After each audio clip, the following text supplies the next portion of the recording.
سورة طه آية بنا نفلا. أعوذ بالله من الشيطان الرجيم. بسم الله الرحمن الرحيم. اذهب أنت وأخوك بآياتي ولا تنيا في ذكري. بسم الله الرحمن الرحيم، والصلاة والسلام على نبينا محمد وعلى آله وأصحابه وسلم تسليما كثيرا. سبحانك لا علم لنا إلا ما علمتنا إنك أنت العليم الحكيم. أستغفر الله الذي لا إله إلا هو الحي القيوم وأتوب إليه. اللهم انفعنا بما علمتنا وعلمنا ما ينفعنا وزدنا علما. بي أراب سوي هجريا باكلي أني كمناني أني بناني أني ناني شهر شعبان من هجريا سانكالو شجنا بسوي فلاناي ميلادي نصاروكا جاتي بافلا أني موغا أني سبا سانكالو فلانا بسوي موغاني فلاناي أمبي داودا بغو مسجد الرجاق وأمبو كونو. أعوذ بالله من الشيطان الرجيم. اذهب إلى فرعون إنه طغى.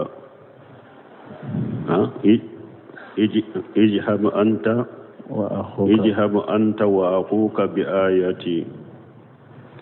ألكم موسى ما أني بلمك آيتا نين ألك آيوي ولا تنئيا في ذكري أفلك نشجي كاللافو ني ألك قسملا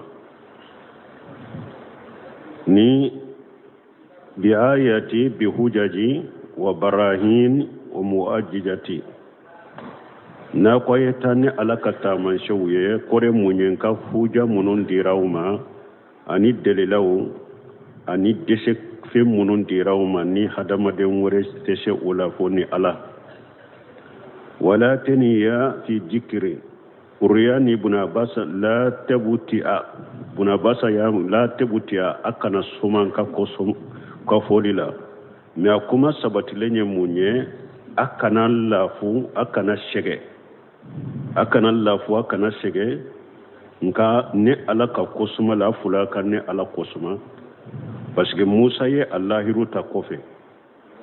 ko ala ka balimake Haruna faraleka kay nusabbihaka kaseera wa najkuraka kaseera balimake farinka anni ala kosuni subhanallahi fo kosobe anni kosuma kosobe donc ala fule ka fa Allahiru min tara Allahiru min ta fula ka aka nko fo kana shegen ka ko fola comme ya Allah hiduta chogomi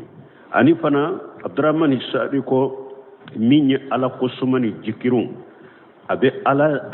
abe hada maden deme ika problemu la ibe kogele mununna ibe dawa mununna degu munun buka shege munun buka ala ko suma be hada maden deme ulula kosobe hamina ko ni qammi wala ala ko suma be hada maden de wala ko sobe wodi ato ala ko ukale ala ko suma ukana shege wal muradu to bun kasiri ya tawsiri kala ka do ka kuma fo kullu nyini dro annahuma la yafturani fi dhikrillah la nyine munye fula kana ala ko suma tige ukana shege ala ko suma la ka tige bal يذكرون الله في حال مواجهة فرعون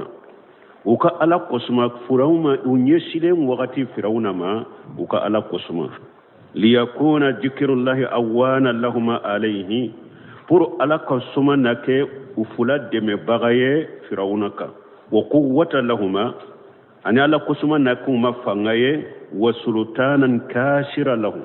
ani ala kosuma nake delilay della minna beshika farauna kari uye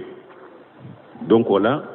mbalman kosuma bi hada banden deme hammina ko ni qammina ko ni ko gele munum bu bolo ala kosuma be hada maden de mawlula kosobe wori yato ala ye Musa ko Musa kata ana balimake Haruna kata ni ala kata man shewuye ana kam wajija una kaddeli lawye me fula kana shege ala kosuma daw kana ala kosuma tige wori be ke sababu ku deme firawuna ka اذهبا إلى فرعون إنه طغى اذهبا إلى فرعون إنه طغى أفلكت فرعون ما باسكو فرعون دانتمنا قرطبي بكم نيرو فنالا مناس يفولو أكو اذهب أنت أمو فلا تاليفو أكو أني بالماكي كتا وكرا تسريفا لموسى كموسى بنيا ويرولا kuma fulana tumama tumbu kuma nyogonya ku haba afula kata ila firauna fe innahu taga firauna dante menade ay tamarradan wa atan firauna kanna gelera adante mena wata jabbara ala allah aya yere korota alaka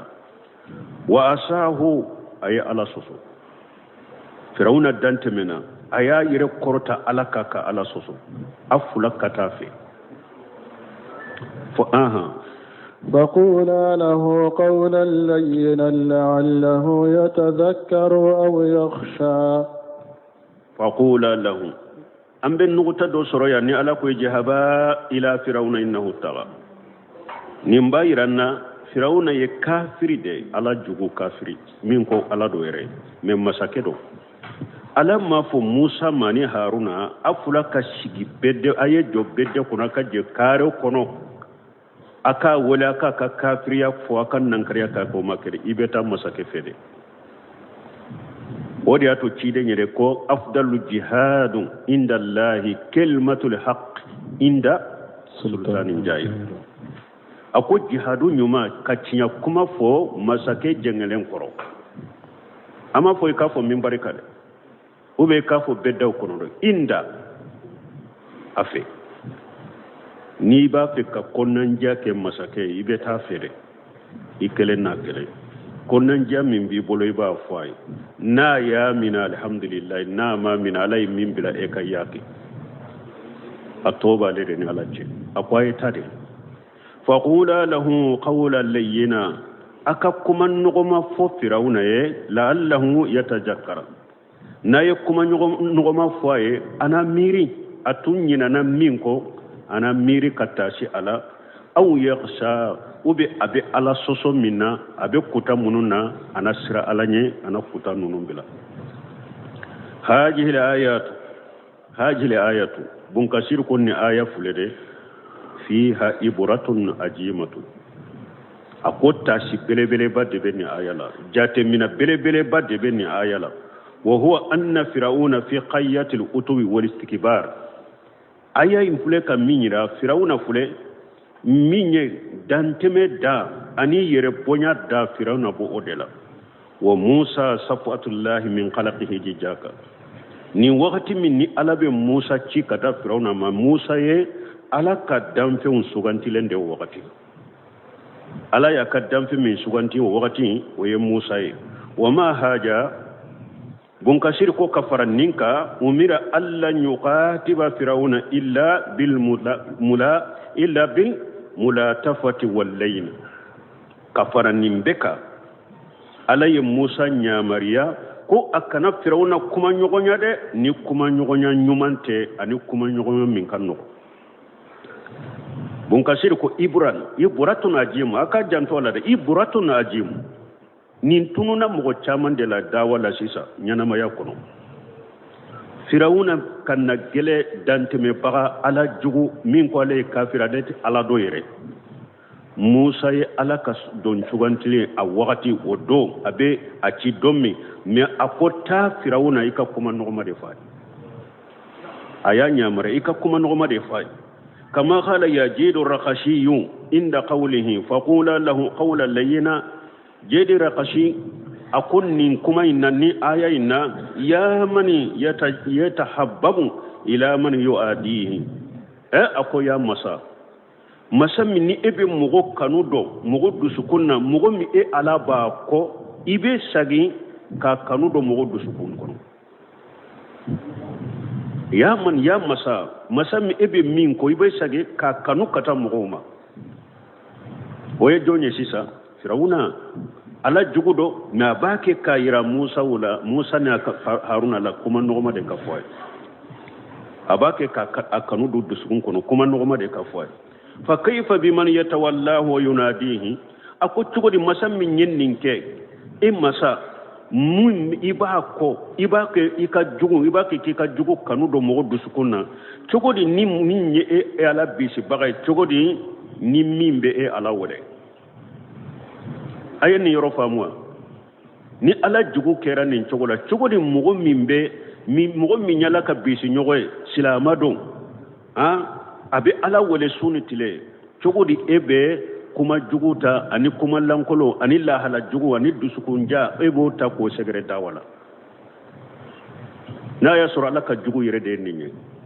aya kanu kata mogo ko kuma nogoma ka foy ako cogodi mogo min ala ka bisi ñogoye mogo min yala bisi ñogonya mogo min be ala wole cogodi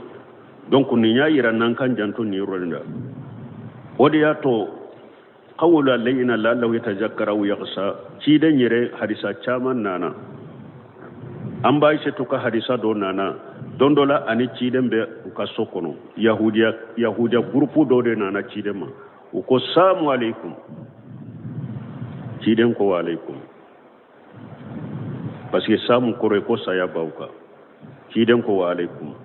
an bai se to ye kuma yin famu ka korodo ale nyana ci den ma kuma yin korodo ci den ko wa alaikum an ba shi tuko samu alaikum wa alaikumul la'anatu wa qadabu ya iqwatal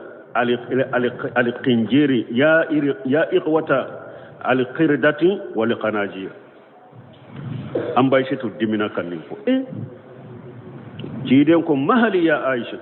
ako aisha to ake doni akon ni jumai munna ebe nin kuma suguta ku segere ako cide mai mame nunu nye min fo yi ciden ko mame ne ma fo wale kuma mo mea o ko fe ciden ko inna allaha rafiqu yuhibbu rifqa akwa shatu ala kan no de ala be fen no ma de fe ala kan no de ala be no ya de fe de wa yuti ala rifqi ma la yuti ala unufi ala be komin di nogoyaka ato di foroshe kare ato di ewa gele yakare mana ni ko ira mogo na ni nogoyaye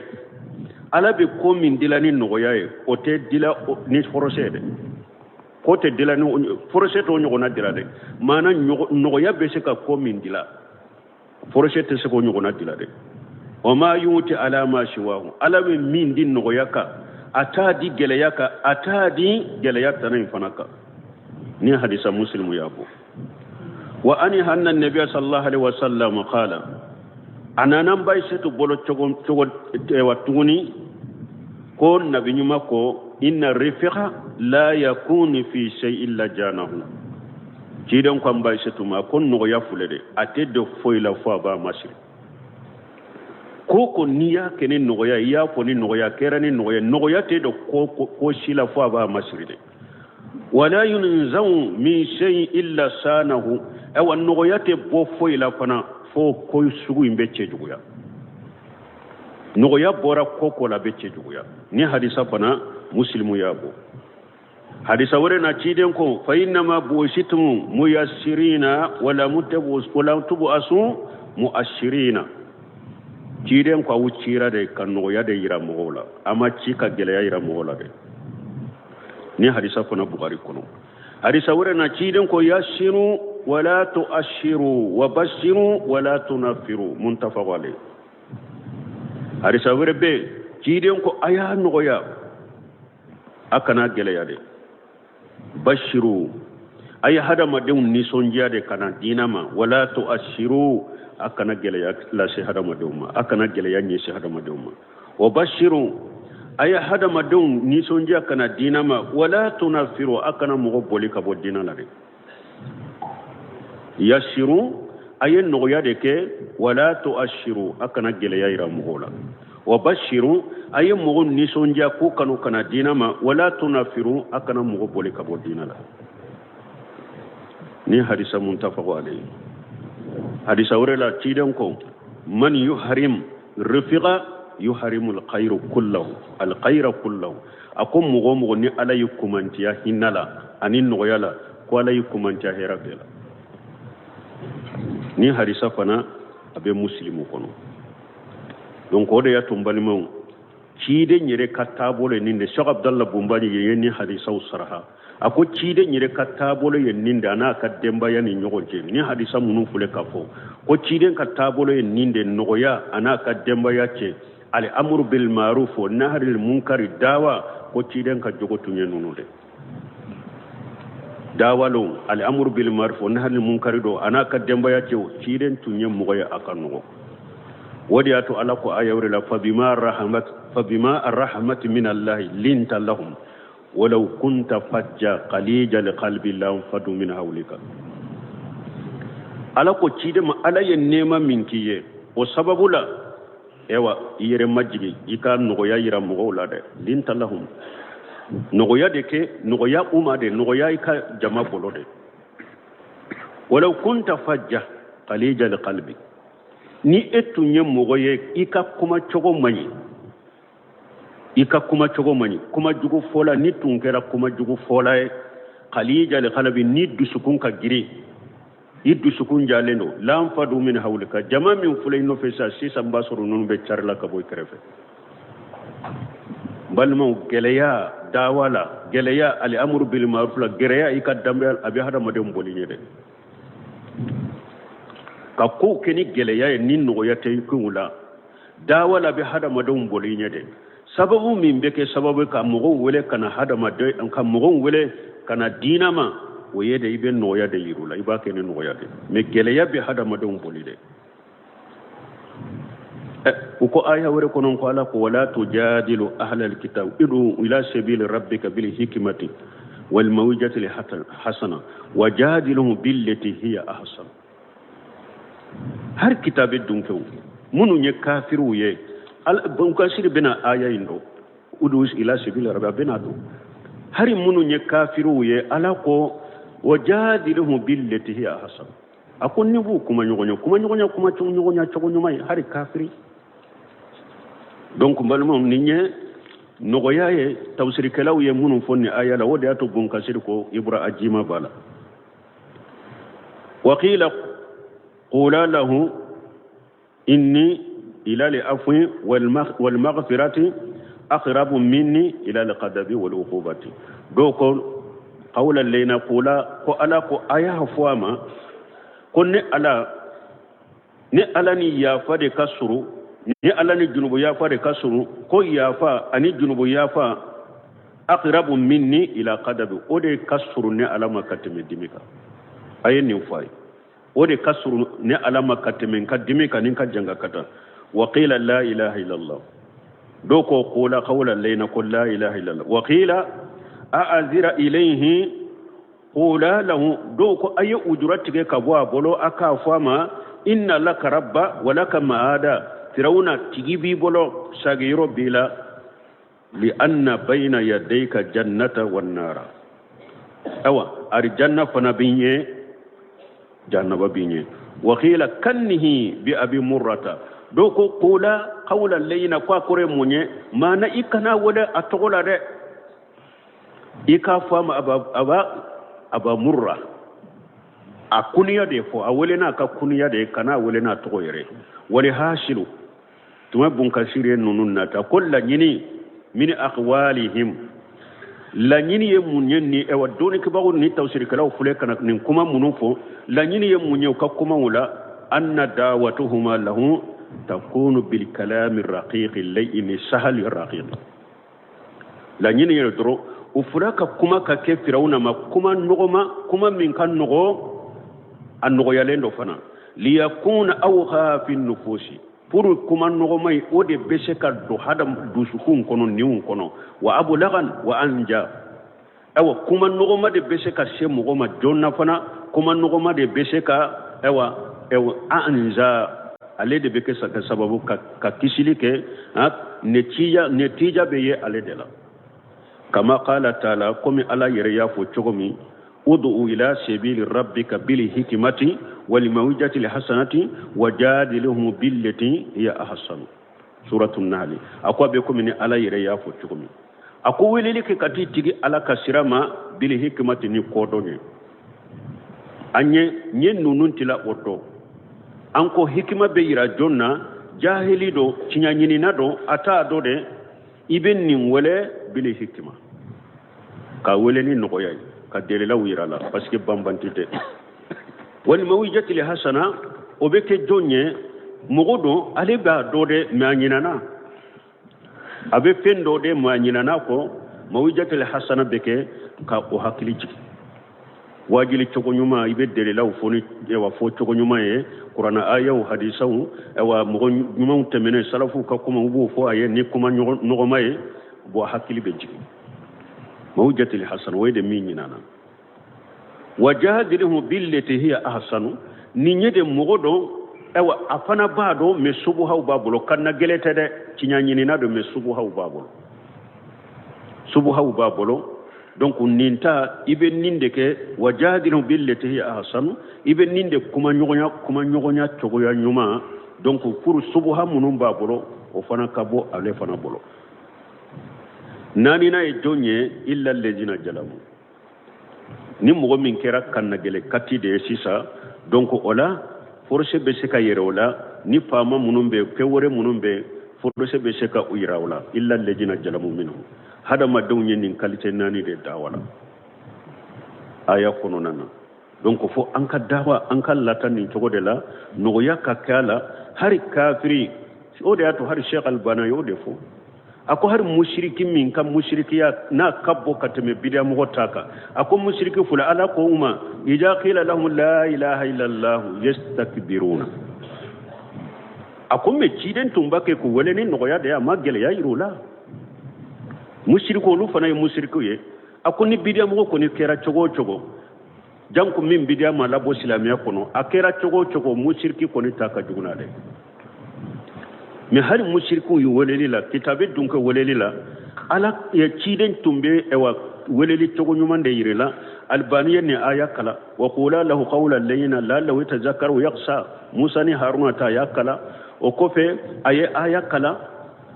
law kunta fajja qalija li qalbi lam fadu min hawlika ayo aya fana kala ka fo hada made ni be weleli ke nogoya kasro ibolo wuleli na kirani geleya fana ya ko ite mo soro ko ini mo te se ka gire eni mo te se ka gire nyogona eni mo te se ka do nyogona eti se kuma nyuma fo mo ya akoy be mo soro chogodi fo ankan nunundo dawa ka keri ni nogo ya de ani kuma chogo nyuma fo epika do fana ko mo ka kandate e bolo dawa kila ko do fana e kuni yede ala taye minye dro ebe odebe e ka kofo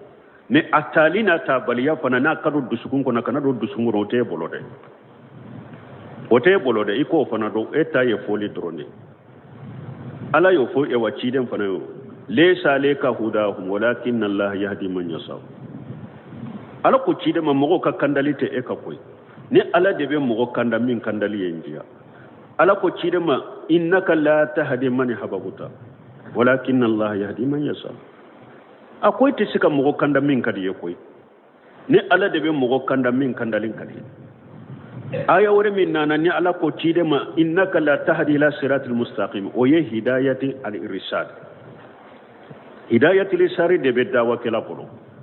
mana ka siraira mogola ka cinyaira mogola ala tay ninde ciden tay ninde ala ko ninde kake ala ko nin kanake hidayatur rasad o be hada ma dembolo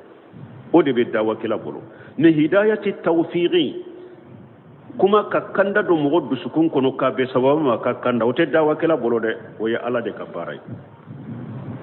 etta e ka ala ta de fo ni min nyata alhamdulillah ni min mata huja jora aleka ala ye min bila eka yake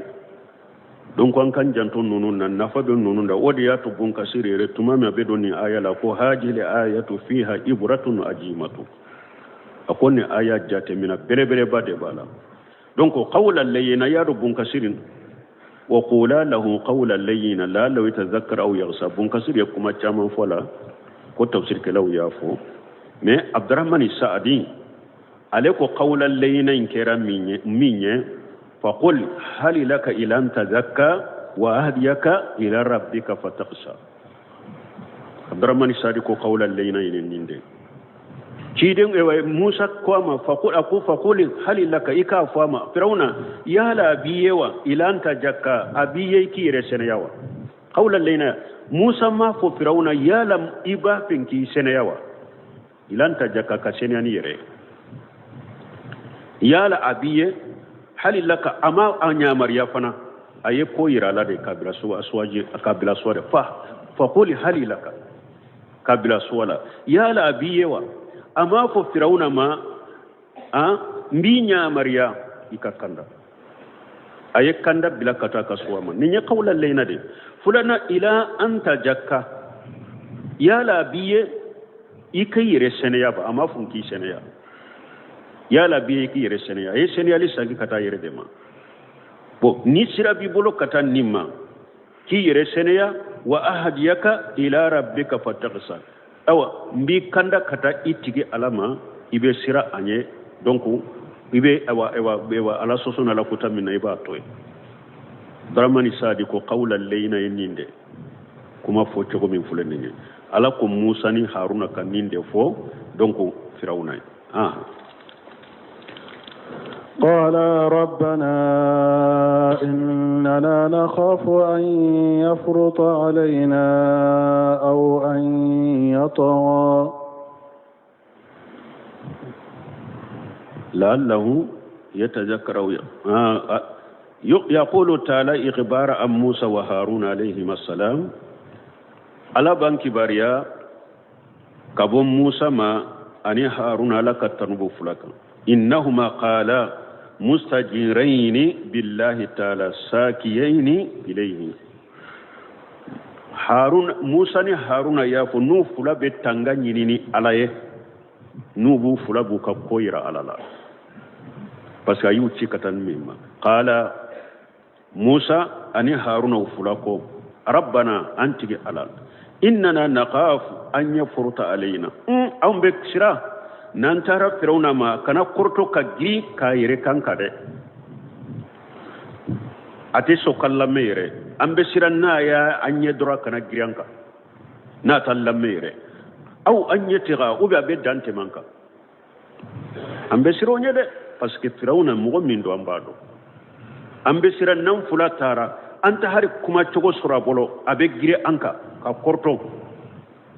kamfa ube abe dante manka ka yadanka antigala ampol ambo sirawnya de قال لا تخافا إنني معكما أسمع وأرى ألا يفلح كليسي قال لك لا تخافا أكفلك نشرا إنني معكما أسمع وأرى أفلك نشرا كو فرعون بقرطو كجري أوكا أو فنا كنشرا كو فرعون بيادا أوكا ني على فرالم باوفلاكا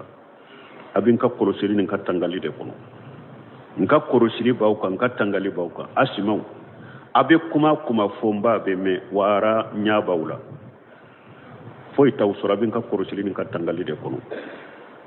أو بي كما فو نيبا بمي فرعون بي كما بوفومبا بمي نيابي أولا نيابي فرعون لا أكنا شرفوي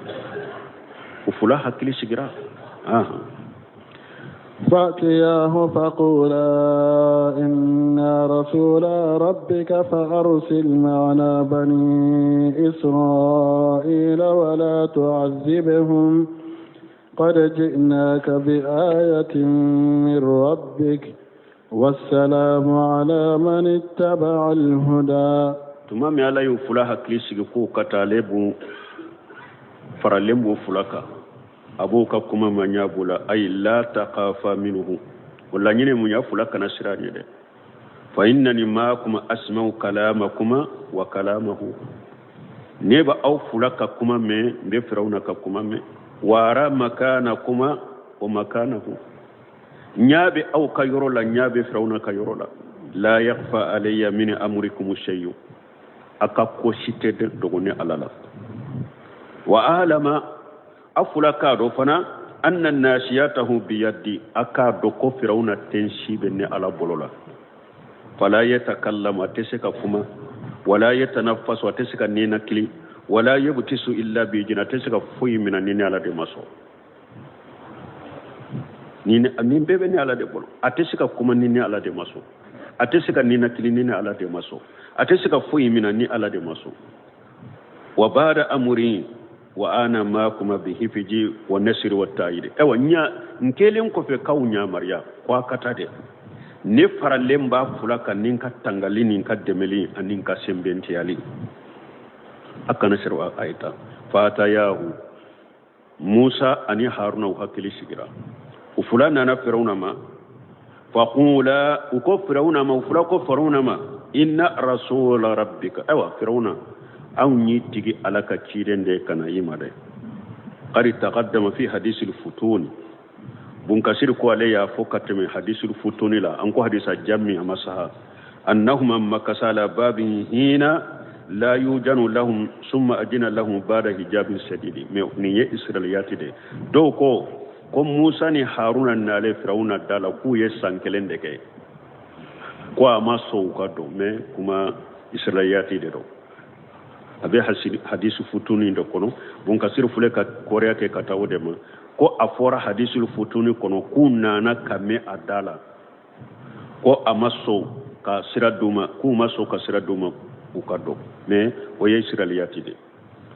ala ye min fodoro ufula nana Firauna ma ufula kwa ma anye itigi ala ka cidende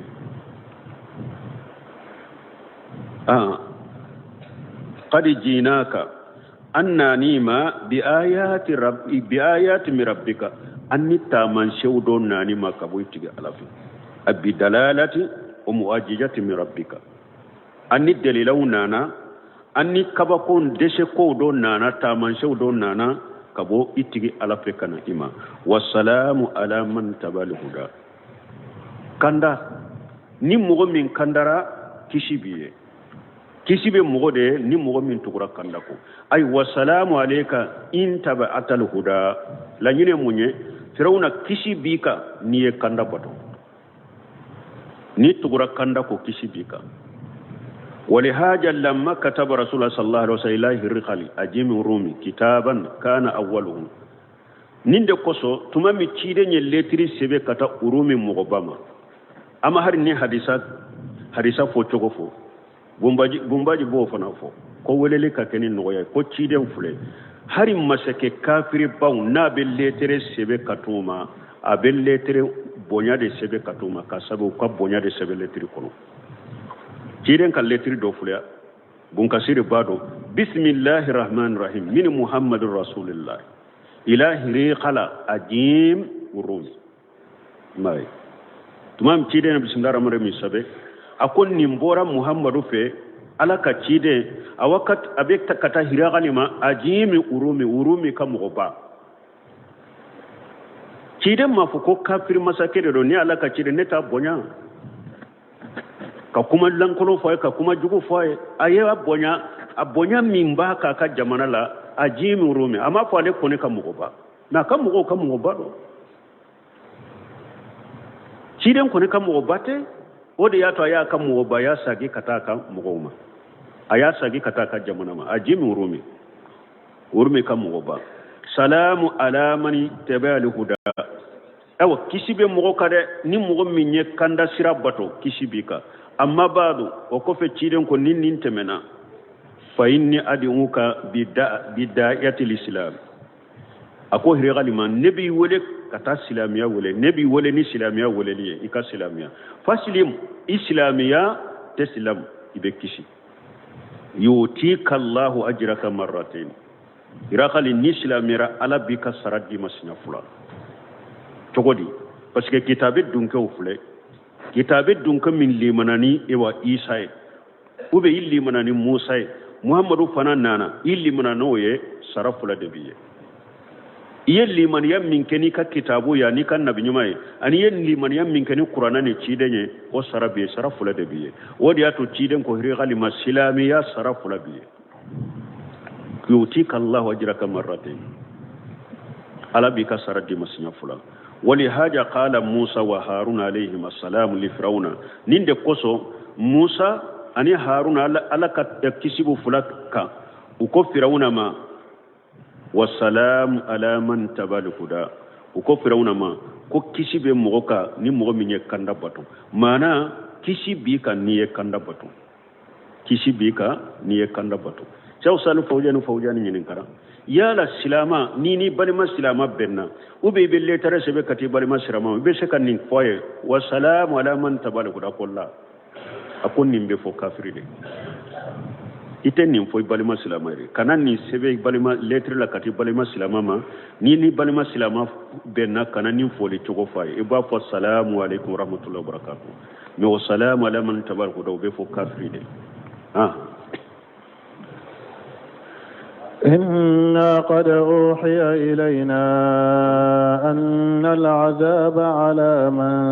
كذب وتولى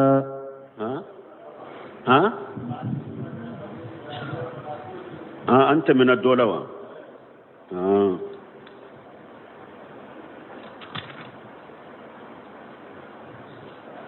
قد جيناك إن رسول ربك فارسل معنا بني إسرائيل أني إتجي على كتيدون ده بني إسرائيل كاو بلا كفران كفلا تعجبهم كانوا لا جبا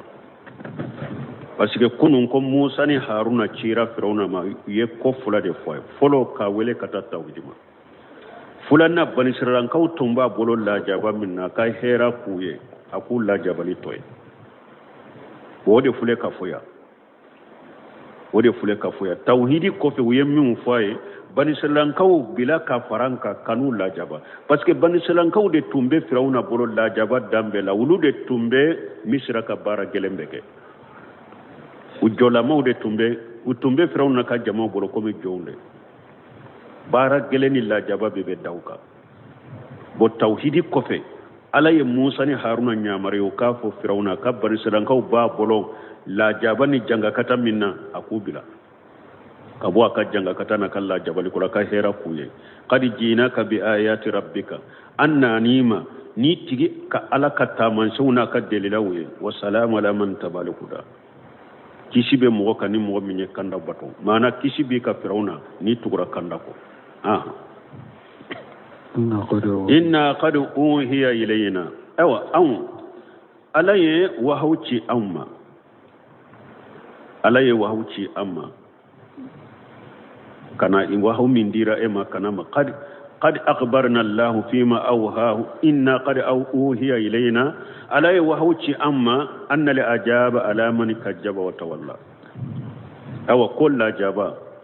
oni mogo minye ala ka cidenw galon tigaya kala galon tigaya watawalla i ko di ala tama kolla jaba biyede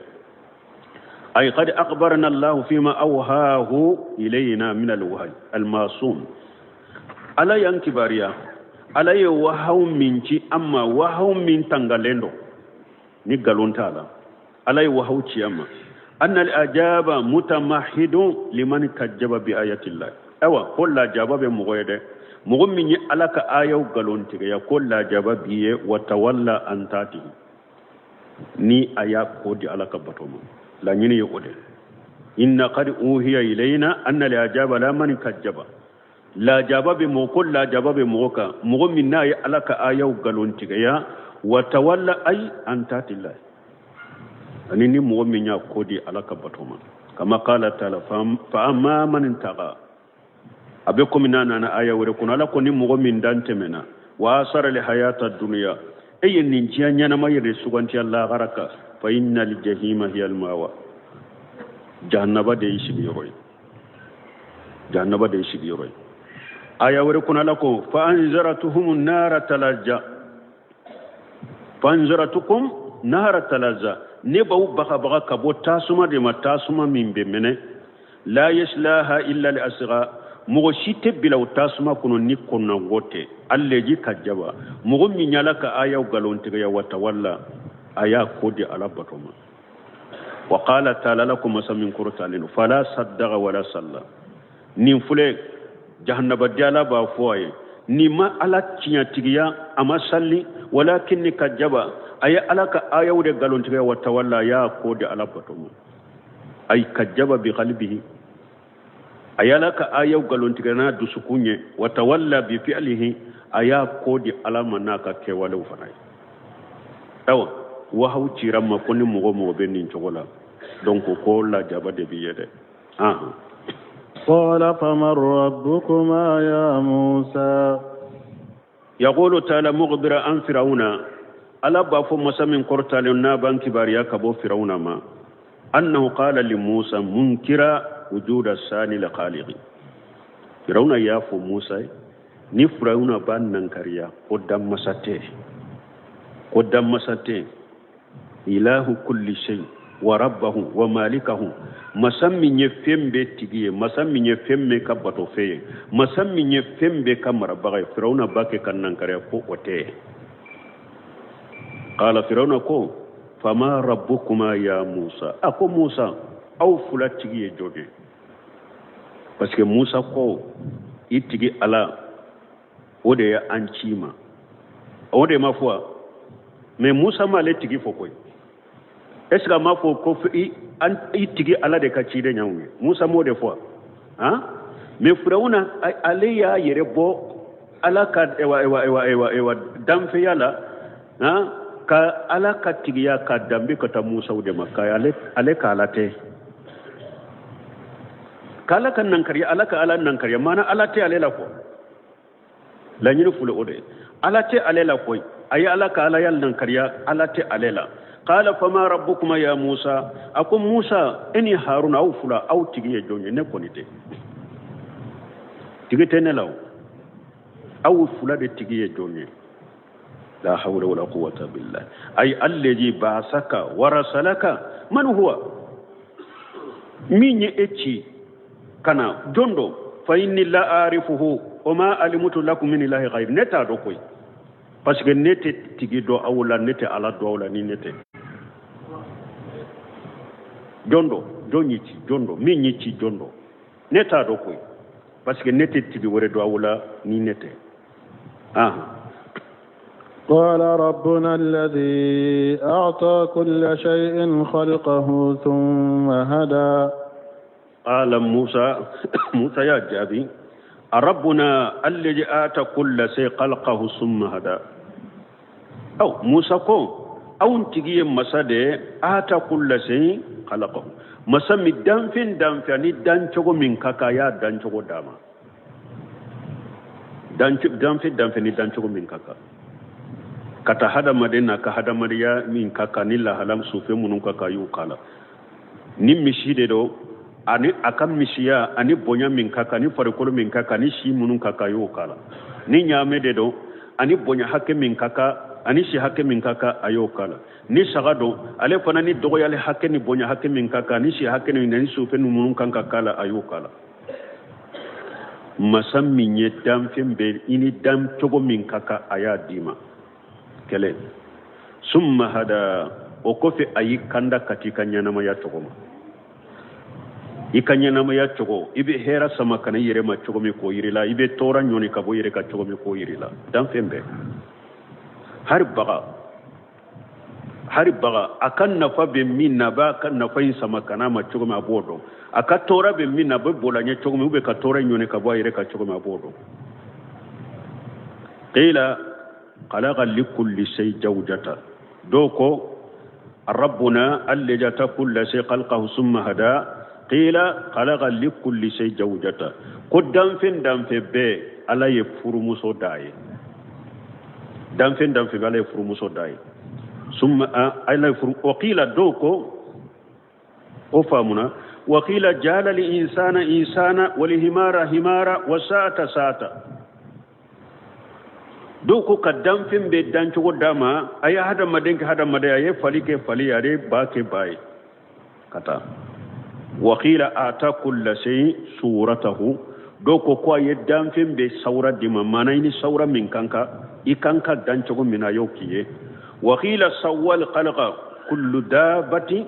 ko ala ye danfen be daka be dala kenye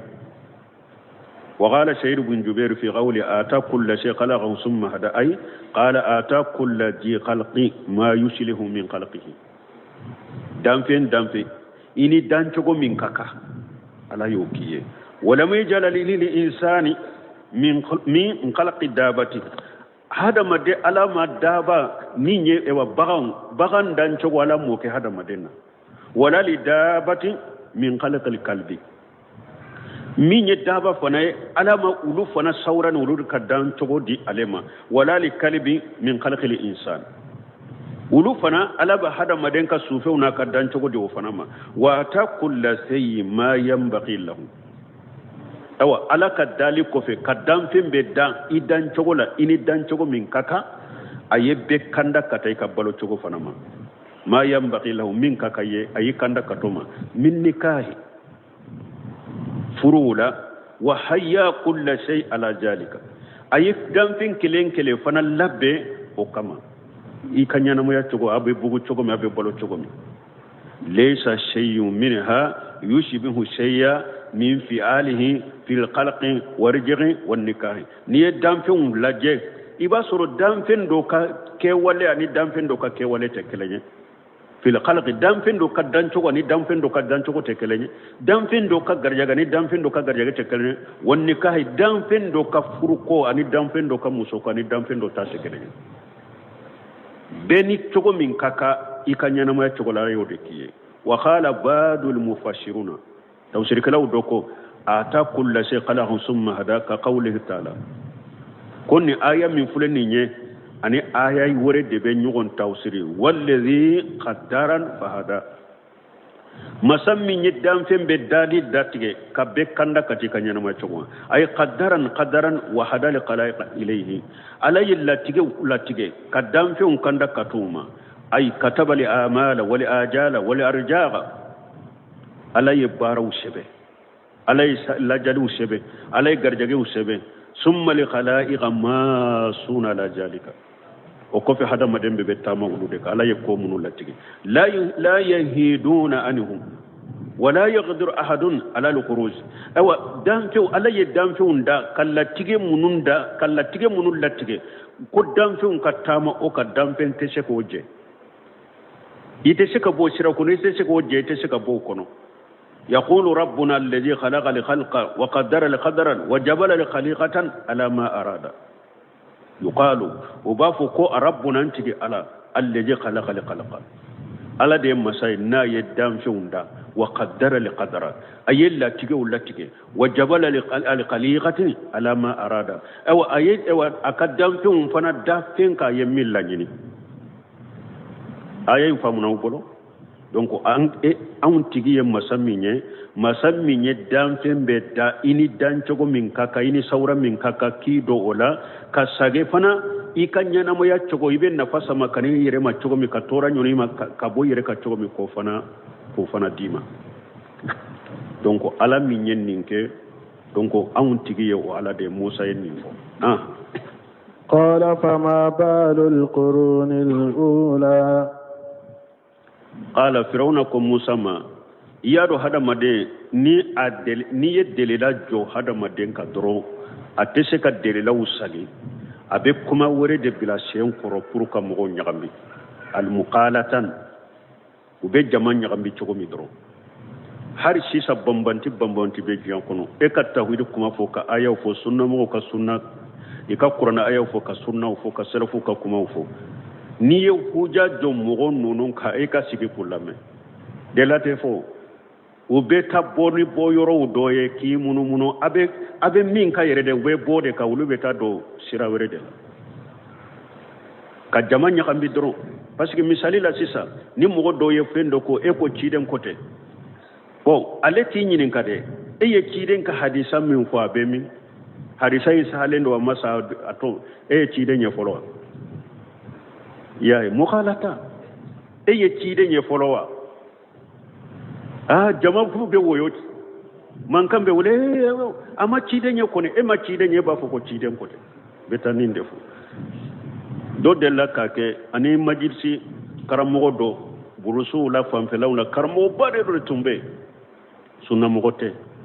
na tara yoro fatia ta nunu ni fe nunu sud banna drobe fatia ta uni fe unde kay atara do ka sudo nyoro de la we sunna mo makala fana de komi Muhammad ibn Wahab yemi fo tawhidi tigi confinde do aye karamo la me droye sunnata bon karamo ko fatia ko fatia ta ko mo sita ko fatia ka fatia ta ko ako yala ci de nye fatia kewa banni kofe sudo nyoro la su to ren kofe ci de nye fatia tawa ako e ci de nya jama ko be wan man kamme ma ci de nya ko ni ako e ci de nya ne ba fu ko ci den kote ay dobe ako ay ci de nya amma ci de nya to lawo ako ci den de make ko abe kitabun minna ko fatia kata su banne aka fatiya taye ko abe kitabin mun kono ko ikan nano de me ale ye ci de nya ma ci de nya to kuma la do yen info aw ako karmo do yede sankele nya dima sankele ni ya ye kitabun min kono ko ci de sallallahu alaihi wasallam naka sebo ni banni kera ube fatiya de mina nyogona ko fatiya ni ya ye kitabun min nya sankele dima de mori ke malo yaro sigilen tora sankele ewo binni mukhalata de kede Musa ye hujawde joaka iya anyininka ayi jabi ayi mun qala fama balu alqurun alula ko Musa ma bo jama kulu fulu munun temena neni enyedu nunu ulu fana mala do umala batore uma ala do munun sara neni enye jama kulu munun temena neni enye ulu tunte ala do ma ala bato ulu fana do موسى يا جابي قال علمها عند ربي في كتاب لا يضل ربي ولا ينسى قال علمها عند ربي موسى قوم ايا كو فرعون نني اتجما كل فلو من تمنانتو كولا بوي انتو كولا دي جما كل فلو انتمنا اسارا utara lahara uye bara mununke wulu yere wo kabara ketawo ilmuha inda rabbi adonu udoni bentigi alafe fil kitab ukakibariya anu ulu yere kako anu yikabara ketawo anu kasara chogo abe sebelen bentigi alafe lahul mafudula ala bolo la yadillu rabbi ntigi ala tefili abe be sarai kasara chogo ra qiyama wala yansa tenyina sitala atenyina shika bara labe alo abe ulusara kote yoro lawo anto yoro lawo firauna nunun jama kulum munum finte minane ka kote we ko banni no ulusara ambe do bun kasri takono folo qala fama balul qurun ula asaful aqwali fi mana jalika bun kasri ko kuma sahlinye minyenni aya manala anna firauna lamma akhbarahum musa bi anna rabbahu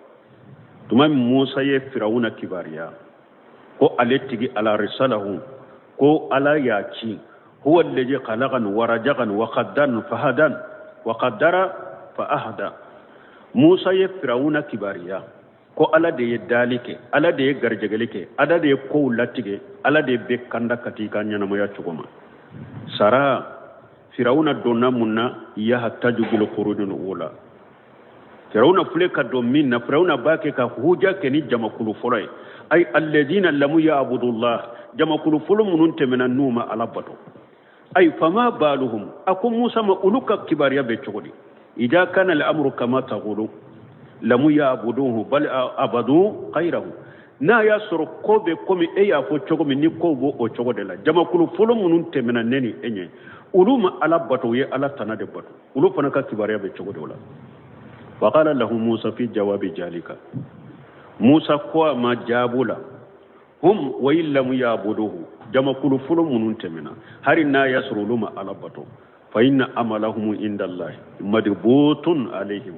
وكباروا سبلهم بوك على كيرولا جمع كل فلو هرنا يسروا ساروا ما على بطو وكباروا سبلهم بي وفي وكباروا سبلهم بي على في وسيجزيهم بعملهم في كتاب الله أو على بوسرانو كبارة فنا على كتابكم كتاب جمع هو الله المحفوظ وكبارة منو سبيلهم بالله المحفوظ لا على بوسرانو كبارة قياما وكتاب الأعمال أنو كبارة كفيو لا يدل ربي ولا ينسى أي لا ينشج عنه شيء فويتتنو على تفلي ده فويتتنو على لو كسر لا ولا يفوته صغير ولا كبير أو مين يفهم فتني وفهم من كبواتك على دا ولا ينسى شيئا على تنين فويكو يشف علمه تعالى بأنه بكل شيء محيط موسى باكي على كدوني مانكوتو على كدوني كوري لمبه فهم بلا وأنه لا ينسى كو على تنين ده لا ينسى شيئا تبارك وتعالى وتقدس وتنجح موسى يا على تنين فويلا مسمي سلالون فإن علم المخلوق يا تريه النقصانين هذا ما دينك دوني فلن نغشف فلا بئ هذا ما دينك دوني لا أحدهما عدم الإحاطة بشيء يقول هذا ما دينك دون بغاية متغوتغو يباسر كودو باتورو وبهذا ما دينك دوني لا ولآخر نسيانه بعد علمه هذا ما دينك دوني نغشف فلنا هذا ما دين فين دوني كفا بولا بسكا نيناكو فتنجح نفسه عن ذلك أو على يا يرسنيا كبو أولا دونك نية تفسير سادتا موسى يا إلى فرعون لا جما كل فلو منون تمنا مين كأولا أنتو لوكا كولا نية دليل جيلون دو فيه ني دليل نونون جيلون دو كومي جيلون دو تشوكو مي دانكان ياوديرو ني سنة أمة فوي ما تو إكي يرفولو يكاسو dalila jelew de foraye dalila munu nyeddan kan yayi ulu de foraye ni sonna dalila ma foi tika foi ki yere kolo doro kaso na ya so dalila nunu majeya e ma da dalila nunu na ni be shege usagi chogo me ka baula kara dukuka dalila bi dalili ake kuma boyoro de kadro dalila jelew de foraye nu minna dusungo iso noma aywa foyi tika ikiyere kolo ikaso ikala tilimpe ubatu na ya sori maso delila nunu de wulude te tinya ibolo ni be se ka delila usagi kelen karaduku ka kuma bo yoro de la dro me jama kulu folo munun temena o tenene ka baray tilika kuma ala ire ya fukurana ya kono tilika ummatu gadi khalati la hamma kasabati wala kuma kasabutum jama ko folo ye jama de wulu temena ulu yu kabara munun ko kabara sarabu ye lahara aw fana na ya kabara me ko de sarabu ye donc firawna neni te jama ko folo temena ka polo wulu sembola ko be ne de eni edeche de law fule ka foye ni sonna u jelende do dankaniya u dedo ni sonna ikaso ikatubi ka ala kelempe ubatu ni maso ni be se ka delila nunu aradu ka kusagi kelen ni delila minyake ambo yoro doronde la me jama kulu folo temene intaw sembola woti ka kibari ay ulu ka fobe ala boro musa ya jabini ninde wati sera ya subhanakallahumma rabbuna bihamdika ashhadu an la ilaha illa anta astaghfiruka wa atubu ilayk